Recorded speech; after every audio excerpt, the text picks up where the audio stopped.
tout le monde, aujourd'hui je vais vous parler de 4 films qui vont sortir le 9 décembre 2015. J'espère que ces 4 films vous plairont, ils sont différents, ils sont variés, ils sont originaux.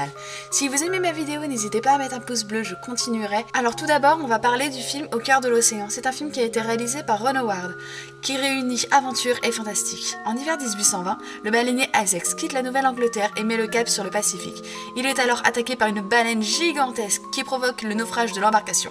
À bord, le capitaine George Pollard, inexpérimenté, et son second plus aguerri, Owen Chase, tentent de maîtriser la situation, mais face aux éléments déchaînés et à la fin, les hommes se laissent gagner par la panique et le désespoir. Donc voici pour le premier film que je vous propose.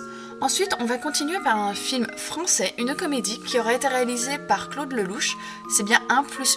Donc Antoine ressemble au héros des films dont il a composé la musique. Il a du charme, du succès et traverse la vie avec autant d'humour que de légèreté.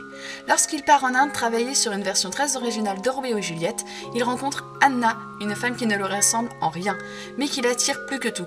Ensemble, ils vont vivre une aventure incroyable. Et sur ce, on va continuer sur un film d'animation un peu plus pour les enfants. Ça s'appelle Oups, j'ai raté l'arche. Ça a été réalisé par Toby Junkel. L'histoire est simple. La fin du monde est proche, le grand déluge arrive. Heureusement, Noé a construit une arche pour y accueillir tous les animaux.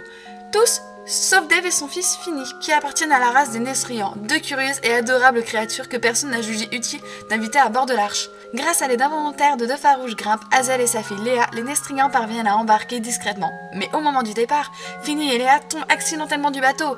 Ils vont dès lors devoir s'unir pour échapper au déluge et survivre dans un monde hostile et peuplé de prédateurs sauvages. Voici pour un film d'animation très rigolo et très doux.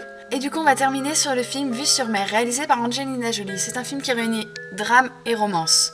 Pour l'histoire, Vue sur mer se déroule en France au milieu des années 70. Voyageant à travers le pays, Roland, un écrivain américain, et sa femme Vanessa arrivent dans une petite ville côtière. Le couple semble en crise. S'arrêtant un temps, il se rapproche de Léa et François, des jeunes mariés en vacances, et de certains habitants, dont Michel et Patrice. Entraînés dans les histoires de chacun, le mari et la femme vont être amenés à faire face aux impasses de leur propre vie. Sur ce, voici pour les 4 films que je vous propose pour cette semaine, des films tout à fait variés comme je vous l'avais dit. Si la vidéo vous a plu, n'hésitez pas à mettre un pouce bleu, ça me ferait grand plaisir, ou aussi à vous abonner à ma chaîne, vous pouvez très bien le faire également. Sur ce, je vous souhaite à tous une bonne semaine et 1000 bisous.